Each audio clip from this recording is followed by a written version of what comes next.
हमारे इस YouTube channel के सेगमेंट फास्ट न्यूज में आप तमाम का इस्तकबाल है। इस वीडियो में आप देख सकते हैं कमेंटों में बहुत ज्यादा खबरें। तो आइए शुरू करते हैं वीडियो को और देखते हैं आज की ताज़ा तरीन खबरें। अस्सलामुअलैकुम, आप सबको यौम जमहूरिया बहुत बहुत मुबारक हो। तेलंगाना में तश्कील पाने वाली नई हुकूमत आईनी उमंगों और अहदाफ की तकमील के लिए पाबंद है, रेवंत रेड्डी ने कहा। तेलंगाना के चीफ मिनिस्टर रेवंत रेड्डी की रिहाइशगाह पर यौम जमहूरिया की तकरीबात का इनेकाद किया गया। चीफ मिनिस्टर रेवंत रेड्डी ने कौमी परचम लहराया।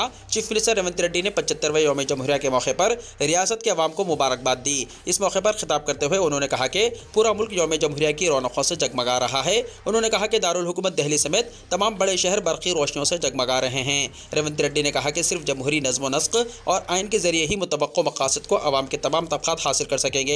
उन्होंने कहा कि हमारे हिंदुस्तानी आइन की रूह जो आज़ादी, भाईचारा और सबके लिए इंसाफ है, दुनिया के ममालिक के लिए हमेशा रहनुमा रहेगी। उन्होंने कहा कि यह त्यौहार जो आइन के नाफिज होने के दिन मनाया जाता है, तमाम लोगों को फ़ख्र से मनाना चाहिए। उन्होंने कहा कि हमें आइन बनाने वालों और मुल्क को मजबूत बनाने वाले मुअज़्ज़िज़ीन को याद रखना चाहिए। उन्होंने कहा कि रियासत तेलंगाना की तश्कील अवाम की जिद्दोजहद और आइन के जरिए दिए गए हुकूक़ से हुई है। उन्होंने कहा कि तेलंगाना में तश्कील पाने वाली नई हुकूमत आइनी उमंगों और अहदाफ की तकमील के लिए पाबंद अहद होगी। उन्होंने कहा कि इख्तिदार संभालने के पहले दिन से ही उनकी हुकूमत ने अवामी तर्ज हुक्मरानी का आगाज़ कर दिया है और बतौर हुक्मरान अवाम के एहतिसाब के साथ काम कर रहे हैं। उन्होंने कहा कि हम आमिराना रुझानात को पसे पुश्त डालकर आइनी इक़दार, पॉलिसियों और तर्ज अमल की बहाली के लिए पुरज़म हैं। उन्होंने कहा कि डॉक्टर बी आर अम्बेडकर की तहरीक से उनकी हुकूमत ने गरीबों, पसमानदा और कमज़ोर तबक़ात की तरक्की के मकसद से तेलंगाना की तामीर-ओ-नौ की तैयारी की है।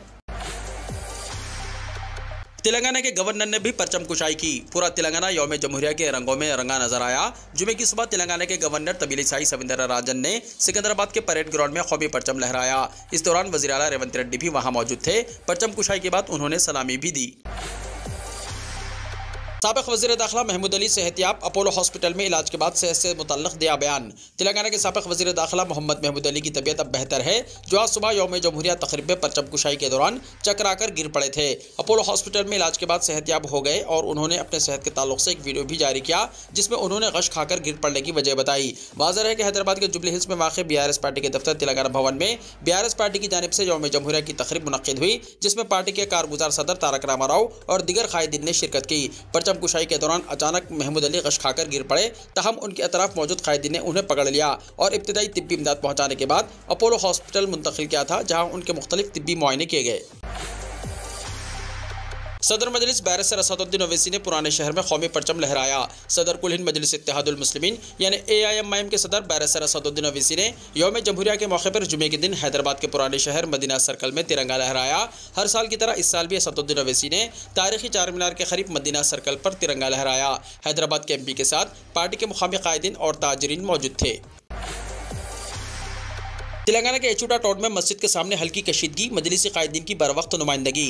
तेलंगाना के आदिलाबाद जिले के एक सरकारी स्कूल के तलबा ने यौम जमहूरिया की तकरीब के ज़िमन में निकाली गई रैली में जय श्री राम के नारे लगाने से कशीदगी पैदा हो गई। बताया गया है कि सरकारी स्कूल के ये तलबा ने प्रिंसिपल की तरगीब पर मस्जिद के सामने नारे लगाए। तफसीलात के मुताबिक एचूटा टोड में वाक़ ज़िले परिषद हाई स्कूल की जानिब से तलबा की रैली निकाली गई। इस दौरान मस्जिद के सामने इस रैली का गुजर हुआ। इस दौरान तलबा ने जय श्री राम के नारे लगाए, जिसके जवाब में अक़लियती तबक़े से ताल्लुक़ रखने वाले अफराद ने इतराज़ किया, क्योंकि आज जुमे का दिन था और मस्जिद के पास काफी अफराद मौजूद थे। तहम पुलिस ने मदाखिलत करते हुए दोनों ग्रुपों को खामोश कर दिया। इसी दौरान आदिलाबाद मजलिस के सदर नज़ीर अहमद और एचूटा मजलिस के सदर शेख जावेद ने इस वाक़े की इत्तला सदर मजलिस बैरिस्टर असदुद्दीन ओवैसी MP को दी और उनकी हिदायत पर मजलिस के एक वफ्द ने डिस्ट्रिक्ट एजुकेशन ऑफिसर से नुमाइंदगी करते हुए एचूटा जिले परिषद स्कूल के प्रिंसिपल को मुअत्तल करने और उसके खिलाफ पुलिस कार्रवाई करने का मुतालबा किया। मजलिस के वफ्द ने DEO को एक याददाश्त पेश की। हुकूमत को कमजोर करने नरेंद्र मोदी की साजिश से रेवंत रेड्डी चौकस रहे। सदर कांग्रेस मल्लिकार्जुन खड़गे ने तेलंगाना की कांग्रेस हुकूमत को खबरदार किया है कि वो नरेंद्र मोदी और अमित शाह की साजिशों से होशियार रहें, जो हुकूमत को कमजोर करने के लिए मरकजी तहकीकाती एजेंसियों का इस्तेमाल कर सकते हैं।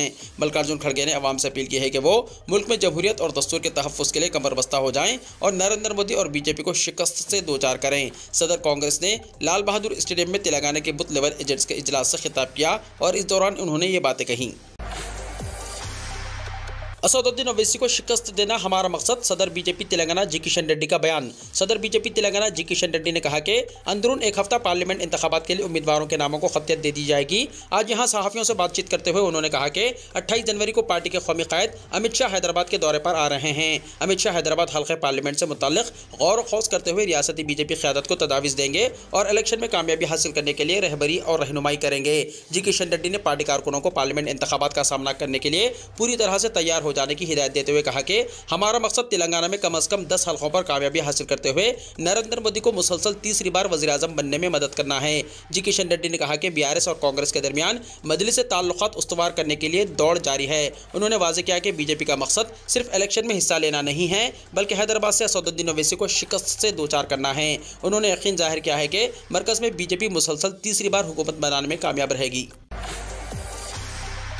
एमसेट का नाम तब्दील, एग्जाम्स की तारीख का हुआ ऐलान। रियासती हुकूमत ने एमसेट के नाम को तब्दील करते हुए इसे TSEA-PSET कर दिया है। रियासती आला तालीम कौंसिल ने इस सिलसिले में अहकाम जारी करते हुए इन एग्जाम्स की तारीखों को भी जारी कर दिया है। 9 मई से 11 मई इंजीनियरिंग में एडमिशन का इम्तिहान, 12-13 मई को एग्रीकल्चर फार्मेसी कोर्सेस में एडमिशन का इम्तिहान, 6 मई को TSE-SET इम्तिहान, 4 जून को ISET इम्तिहान, 6 से 8 जून TSPG-E-SET का एग्जाम होगा। महिंदर रेड्डी ने पब्लिक सर्विस कमीशन के चेयरमैन की हैसियत से चार्ज हासिल कर लिया। साबिक़ा डीजीपी महिंदर रेड्डी ने जुमे को तेलंगाना पब्लिक सर्विस कमीशन के चेयरमैन की हैसियत से चार्ज हासिल कर लिया है। इस मौके पर सेक्रेटरी अनीता रामचंद्रन ने महिंदर रेड्डी को मुबारकबाद दी। बाद में महिंदर रेड्डी ने पालबाई रजनी कुमारी और अनीता राजेंद्र को अरकान की हैसियत से हलफ दिलाया। वाज़ेह है कि गवर्नर ने 2 दिन से भी कम अरसे पहले इन्हें TSPSC का चेयरमैन मुकर्रर करते हुए अहकाम जारी किए थे।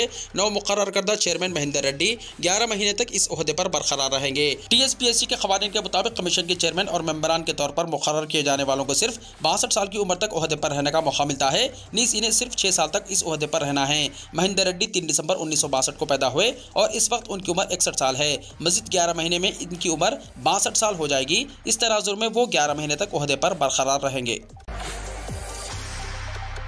TS कॉमन एंट्रेंस टेस्ट की तारीखों का हुआ ऐलान। बी वेंकटेश्वरलू प्रिंसिपल सेक्रेटरी महकमा तालीम और प्रोफेसर लंबाद्री सदरनशीन Telangana state council of higher education ने तालीमी साल 2024-25 के लिए मुनक्किद किए जाने वाले कंप्यूटर पर मबनी TS कॉमन एंट्रेंस टेस्ट यानी TS सेट्स 2024 की तारीखों का ऐलान कर दिया है। इन एग्जाम्स की तारीखों की तफसीलात कुछ इस तरह हैं। उस्मानिया यूनिवर्सिटी 6 मई को TSE-SET 2024 मुनक्किद करेगी। JNTUH 9 से 11 मई, 12 और 13 मई को TSEAP-SET 2024 मुनक्किद करेगी। महात्मा गांधी यूनिवर्सिटी 23 मई को TS-ED-SET, उस्मानिया यूनिवर्सिटी 3 जून को TS-LAW-SET, TSPG-LSET का आकतिया यूनिवर्सिटी 4 और 5 जून को TS-I-SET, JNTUH 6 से 8 जून TSPG-E-SET और सत्तावाहना यूनिवर्सिटी 10 से 13 जून TSPE-SET इम्तिहान मुनक्किद करेगी। ज्ञानवापी मामला, मलून राजा सिंह ने फिर उगला जहर, कहा कलंक अब जल्द ही मिटने वाला है। हिंदू फरीक़ वकील ने दावा किया है कि सर्वे रिपोर्ट कह रही है कि इससे पहले यहां पर एक बड़ी हिंदू मंदिर मौजूद थी। हैदराबाद बीजेपी के गोशा महल से रुकन असम्बली मलून राजा सिंह ने वाराणसी अदालत की जानिब से आर्कियोलॉजिकल सर्वे ऑफ इंडिया यानी ASI की साइंसी सर्वे पर मुश्तमिल रिपोर्ट मुसलमानों और हिंदू दोनों फरीक़ैन को हवाले करने पर रजामंदी के इजहार के बाद सोशल मीडिया पर अपने ख्यालात शेयर किए हैं। अपने सोशल मीडिया हैंडल पर उसने लिखा है कि काशी विश्वनाथ पर लगा कलंक भी बहुत जल्द मिटने वाला है। अपने तबसरे के साथ एक तस्वीर भी इसने पोस्ट की जिसमें एक मस्जिद के नीचे एक मुबैना मंदिर को दिखाया जा रहा है। ASI की रिपोर्ट के इजरा के बाद ज्ञानवापी मस्जिद की सिक्योरिटी बढ़ा दी गई। ज्ञानवापी मस्जिद के बाहर हिफाजती इक़दामात को बढ़ा दिया गया है। आर्कियोलॉजिकल सर्वे ऑफ इंडिया की ज्ञानवापी मस्जिद की रिपोर्ट में इंकशाफ किया गया है कि मौजूदा ढांचे की तामीर से पहले वहां एक मंदिर मौजूद था। आर्कियोलॉजिकल सर्वे ऑफ इंडिया की एक सर्वे की रिपोर्ट के इजरा के बाद हिंदू मंदिरों के शवाहिद की तस्दीक के बाद मुतनाज़ा ज्ञानवापी मस्जिद में आज बरोज़ जुमा किसी भी नाखुशगवार वाक़े से बचने के लिए सख्त हिफाजती इंतजाम किए गए थे। वाराणसी की ज्ञानवापी मस्जिद में सख्त सिक्योरिटी के दरमियान नमाज जुमा अदा की गई। ज्ञानवापी इहाते के ASI सर्वे रिपोर्ट के मंजर-ए-आम पर आने के बाद ज्ञानवापी और दीगर मसाजिद में सख्त हिफाजती इंतजाम के दरमियान नमाज जुमा अदा की गई। ज्ञानवापी में नमाज जुमा से पहले पुलिस फोर्स तैनात कर दी गई थी। अहलकार फोर्स के साथ ज्ञानवापी की गलियों और आसपास के इलाकों में गश्त कर रहे थे। पूरे जिले में मसाजिद और इबादतगाहों पर फोर्सेस तैनात रहीं। ASI की रिपोर्ट मंजर-ए-आम पर आने के बाद तरह तरह की बहसों और क़यास आराइयों के पेश नज़र पुलिस फोर्स नमाज जुमा से पहले ही मुस्तैद रही। ज्ञानवापी के गेट 4 से आने वाले और जाने वाले लोगों पर नजर रखी गई। ज्ञानवापी के आसपास भी पुलिस की जबरदस्त नाकाबंदी देखी गई। 1 बजे होने वाली नमाज जुमा के लिए नमाजों की आमद का सिलसिला दोपहर 12:30 बजे से शुरू हो गया। अजान के बाद बाज़ाब्ता खुतबे जुमा हुआ और फिर नमाज अदा की गई। ज्ञानवापी से मुताल्लिक हिंदू फरीक के दावे को मुस्लिम फरीक ने क्या मुस्तरद कहा, मंदिर तोड़कर मस्जिद नहीं बनाई गई। वाराणसी के ज्ञानवापी मस्जिद में हुए 3 महीने तक के ASI सर्वे की रिपोर्ट आखिरकार हिंदू और मुस्लिम फरीक को सौंप दी गई। मुस्लिम फरीक की तरफ से हिंदू फरीक के दावों को एक बार फिर खारिज किया जा रहा है। मुस्लिम फरीक की तरफ से 839 सफ़हात पर मुश्तमिल रिपोर्ट को रिसीव करने वाले अंजुमन इंतजामिया मसाजिद कमेटी के वकील अखलाक अहमद ने बयान दिया है। उन्होंने हिंदू फरीक के दावे को खारिज कर दिया है। उनका कहना है कि मंदिर को तोड़कर कभी मस्जिद बनाई ही नहीं गई और वो मुताला के बाद ASI सर्वे रिपोर्ट के खिलाफ अदालत में एतराज़ भी दाखिल कर सकते हैं। अखलाक अहमद का कहना है कि हिंदू फरीक जो दावा कर रहा है वो सरासर गलत है, क्योंकि ऐसी कोई बात सर्वे रिपोर्ट में नहीं कही गई है। इस रिपोर्ट में वही सब बातें हैं जो पहले एडवोकेट कमीशन की कार्रवाई में आ चुकी है। गुज़िश्ता कमीशन के जायजे में जो चीज़ें सामने आई थी वही चीज़ें इस रिपोर्ट में भी सामने आई हैं। बस फ़र्क सिर्फ इतना है कि ASI की रिपोर्ट में इन चीज़ों का जिक्र पैमाइश के साथ किया गया है। ज्ञानवापी मस्जिद में ASI रिपोर्ट में हिंदू देवी देवताओं के जिक्र से मुताल्लिक एडवोकेट अखलाक अहमद ने कहा कि वो मूर्तियाँ अलामती नहीं हैं, वो मंदिर के मलबे से मिली होंगी, क्योंकि मस्जिद की एक बिल्डिंग थी जिसे नॉर्थ यार्ड गेट के नाम से जानते थे, जहां 5 किराएदार रहते थे जो पत्थरों की मूर्तियां बनाते थे और बैरिकेडिंग के पहले पूरा इलाका खुला हुआ होता था तो मलबे में मूर्तियों को फेंक दिया जाता था। इस मलबे में ही मूर्तियों को पाया गया होगा, ये तस्दीकशुदा बात नहीं है। असदुद्दीन ओवैसी ज्ञानवापी मस्जिद की रिपोर्ट पर हुए बरहम, ASI को बताया हिंदुत्व की कठपुतली। ऑल इंडिया मजलिस इत्तेहादुल मुस्लिमीन यानी AIMIM के सरबराह असदुद्दीन ओवैसी ने ज्ञानवापी मस्जिद से मुताल्लिक और कॉलेजिकल सर्वे ऑफ इंडिया यानी ASI की तरफ से तैयार रिपोर्ट पर सवाल उठाए हैं। उन्होंने ASI को हिंदुत्व के हाथों की कठपुतली करार दिया है। ASI रिपोर्ट में कहा गया है कि ज्ञानवापी मस्जिद की तामीर से पहले यहाँ एक बड़ा मंदिर था और मस्जिद की तामीर में मंदिर के बाक़यात का इस्तेमाल हुआ है। ASI ने काशी विश्वनाथ मंदिर से मुत्तसिल 17वीं सदी की मस्जिद का साइंसी सर्वे किया ताकि ये पता लगाया जा सके कि क्या इसकी तामीर किसी मंदिर को तोड़कर किया गया है या नहीं। अदालत ने इस सर्वे की इजाज़त दी थी। रिपोर्ट की बुनियाद पर हिंदू फरीक ने एक बार फिर से दावा किया है कि ज्ञानवापी मस्जिद वहाँ पहले से मौजूद एक पुराने मंदिर की बाक़यात पर बनाई गई थी। हालांकि मुस्लिम फरीक इससे बिल्कुल भी मुत्तफ़िक़ नज़र नहीं आ रहा है। असदुद्दीन ओवैसी भी इसी बात से बरहम हैं और उन्होंने ASI पर सवाल उठाया है। हैदराबाद के रुकने पार्लियामेंट असदुद्दीन ओवैसी ने सोशल मीडिया प्लेटफॉर्म X पर कहा, ये पेशावर माहिरीन आसार कदीमा या मुअर्रिखीन के किसी ग्रुप के जरिए इल्मी जांच पड़ताल का मुकाबला नहीं करेगा। रिपोर्ट क़यास पर मबनी है और साइंसी सर्वे का मजाक उड़ाती है। जैसा कि एक अजीम स्कॉलर ने एक बार कहा था, ASI हिंदुत्व के हाथों की कठपुतली है। आंध्र प्रदेश में ऑटो रिक्शा और बस में तसादुम, 3 अफराद हलाक। आंध्र प्रदेश के पालानाडु जिले में जुमे को RTC बस और ऑटो रिक्शा के दरमियान तसादुम हो गया, जिसमें खेत में काम करने वाले 3 मजदूर हलाक और 13 दीगर जख्मी हो गए। पुलिस से मिली इत्तला के मुताबिक यह हादसा जिले के चिलकुरी पेट मंडल के लिगुनटला में पेश आया। तकरीबन 15 मजदूर एक ऑटो रिक्शा में वेलुरु गाँव से अप्पापुरम गाँव की तरफ जा रहे थे। Andhra Pradesh state road transport corporation की बस मेचेरला डिपो से चिलकालवरी पेट जा रही थी। जब ऑटो रिक्शा अंदरूनी सड़क से चिलकालवरी पेट में रोड पर आया तो बस ड्राइवर ने इससे टकराने से बचने की कोशिश की, जिसके नतीजे में ऑटो रिक्शा बस के नीचे आ गया। यह हादसा इस कदर भयानक था कि ऑटो रिक्शा के परख चढ़ गए और इसमें सवार एक शख्स की मौके पर ही मौत हो गई, जबकि 2 दिगर ने चिलकालवरी पेट के सरकारी अस्पताल में दम तोड़ दिया। इस हादसे में 13 दिगर लोग जख्मी हो गए हैं, जिनका इलाज जारी है। इनमें से 2 की हालत तशवीशनाक बताई जाती है। मुर्मू धंगड़ मोदी राजनाथ सिंह और शाह ने यौम जमहूरिया पर हमवतनों को मुबारकबाद दी। सदर जमहूरिया द्रौपदी मुर्मू, नायब सदर जमहूरिया जगदीप धंगड़, वज़ीर आज़म नरेंद्र मोदी, वज़ीर दिफा राजनाथ सिंह, मरकजी वज़ीर दाखिला अमित शाह समेत मुख्तलिफ सियासी शख्सियात ने जुमे को 75वें यौम जमहूरिया पर हमवतनों को मुबारकबाद दी। खड़गे और राहुल गांधी ने यौम जमहूरिया पर अहले वतन को दी मुबारकबाद। कांग्रेस सदर मल्लिकार्जुन खड़गे और साबिक़ा सदर राहुल गांधी ने 75वें यौम जमहूरिया पर अहले वतन को मुबारकबाद दी। मिस्टर खड़गे ने कहा, 75वें यौम जमहूरिया पर सबको दिल की गहराइयों से नेक ख्वाहिशात और बहुत बहुत मुबारकबाद। हिंदुस्तान का आइन कदीम हिंदुस्तानी तहजीब में शामिल समाजी, इक़्तिसादी और सियासी इक़्तिदार पर मबनी है। इंसाफ, वक़ार और मसावत की हमारी इक़दार इसके मजबूत सुतून हैं और ये आज़ादी के बाद हमारी समाजी, इक़्तिसादी और सियासी तब्दीली का मियार भी बने। कर्तव्य पथ पर नारी शक्ति के रंगों में रंगाई यौम जमहूरिया परेड। मुल्क के 75वें यौम जमहूरिया की मरकजी तकरीब दारुल हुकूमत दिल्ली के कर्तव्य पथ पर हुई। परेड का आगाज़ हमेशा फौजी बैंड के साथ होता है, लेकिन इस बार मुल्क भर से 100 ख़वातीन सखाफती फ़नकारों ने रिवायती मौसीक़ी के आलात से परेड का आगाज़ किया और आखिर में हिंदुस्तान ने अपने लड़ाका तैयारों के साथ फ़िज़ाई ताकत का मुजाहरा किया। इस बार परेड तरक्की याफ्ता हिंदुस्तान के भरपूर सखाफती तनव्वुर, खुद इन्हिसारी फौजी सलाहियत और बढ़ती हुई ख़वातीन की ताकत के रंगों में रंगी हुई थी। इस बार तकरीब के मेहमान ख़ुसूसी फ्रांसीसी सदर इमैनुअल मैक्रोन थे। ये छठा मौका था जब फ्रांस को हिंदुस्तान के यौम जमहूरिया परेड में मेहमान खुसूसी के तौर पर मदऊ किया गया था। यौम जमहूरिया की परेड सुबह 10:30 बजे शुरू हुई और तकरीबन 90 मिनट तक जारी रही। परेड से पहले वज़ीर-ए-आज़म नरेंद्र मोदी ने नेशनल वॉर मेमोरियल का दौरा किया और शहीद हीरोज को फूल चढ़ाए। इसके बाद वज़ीर-ए-आज़म और दीगर मुअज़्ज़िज़ीन ने परेड देखने के लिए ड्यूटी पथ पर सलामी स्टेज पर पहुंचे। सदर द्रौपदी मुर्मू और उनके फ्रांसीसी हममनसब इमैनुअल मैक्रोन एक रिवायती गाड़ी में मुकाम पर पहुंचे, जिसे सदर के बॉडीगार्ड ने ले लिया।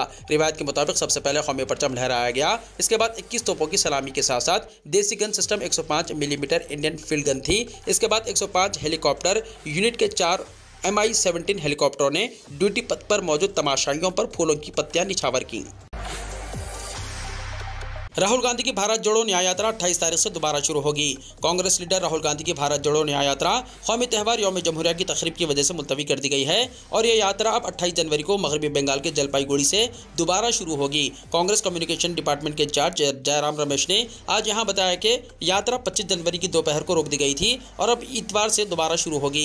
उन्होंने बताया कि मणिपुर, नागालैंड, आसाम, अरुणाचल प्रदेश, मेघालय और मगरबी बंगाल के कूच बिहार में मुसलसल 12 दिन के सफर के बाद भारत जोड़ो न्याय यात्रा ने 25 जनवरी की दोपहर से वक्फा लिया है, जो पहले ही तय था। सीतारमन मुसलसल छठी बार बजट पेश करने वाली दूसरी वजीर खजाना होंगी। मरकजी वजीर खजाना निर्मला सीतारमन 21 फरवरी 2024 को पार्लियामेंट में लगातार छठा बजट पेश करेंगी। इसके साथ ही वो मुल्क की दूसरी वजीर खजाना होंगी जो लगातार 5 मुकम्मल बजट और एक उबूरी बजट पेश करेंगी। अब तक ये कारनामा साबिक वजीर आजम मोरारजी देसाई के नाम दर्ज है। वजीर खजाना निर्मला सीतारमन 21 फरवरी को मरकजी उबूरी बजट 2024-25 पेश करेंगी। उबूरी बजट की तैयारियां तकरीबन मुकम्मल हैं। हलवे की तकरीब के बाद यह आखिरी मरहले में पहुंच गया है। गुज़िश्ता 3 मुकम्मल मरकजी बजट की तरह उबूरी यूनियन बजट 2024 भी पेपरलेस होगा। बजट दस्तावेजात 21 फरवरी को पार्लियामेंट में वजीर खजाना की बजट तकरीर मुकम्मल होने के बाद मोबाइल ऐप पर दस्तयाब होंगी। इसराइल गजा में नस्लकशी की कार्रवाइयों को रोकने के लिए इक़दाम करें, आलमी अदालत इंसाफ ने कहा। आलमी अदालत इंसाफ यानी ICJ ने गजा की पट्टी पर जंग के दौरान इसराइल के खिलाफ नस्लकशी के मुकदमे में जनूबी अफ्रीका की तरफ से दरख्वास्त करदा हंगामी इक़दाम पर अपना फैसला सुना दिया है। आलमी अदालत ने कहा कि इसराइल को गजा में नस्लकशी की कार्रवाइयों को रोकने के लिए इक़दाम करने चाहिए।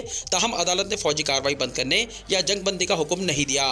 रिपोर्ट के मुताबिक आलमी अदालत इंसाफ ने इसराइल की जनूबी अफ्रीका का केस ना सुनने की दरख्वास्त को मुस्तरद कर दिया और कहा कि इसके पास जनूबी अफ्रीका की जानिब से इसराइल के खिलाफ गजा में जारी नस्लकशी से मुताल्लिक़ मुकदमा सुनने का इख्तियार है। आलमी अदालत इंसाफ ने अपने फैसले में कहा, इसराइल को हुक्म दिया जाता है कि वो अपने इख्तियार में मौजूद तमाम इक़दाम उठाए ताकि गजा में नस्लकशी के मुतअद्दिद वाक़यात को रोका जा सके और नस्लकशी पर उकसाने वालों को सजा दी जा सके। वीडियो को लाइक शेयर कीजिए और हमारे इस YouTube चैनल को सब्सक्राइब करते हुए इसके बेल आइकॉन को भी प्रेस कर लीजिए ताकि ऐसी ही ताज़ा तरीन खबरें आइंदा भी आपको मिलती रहें।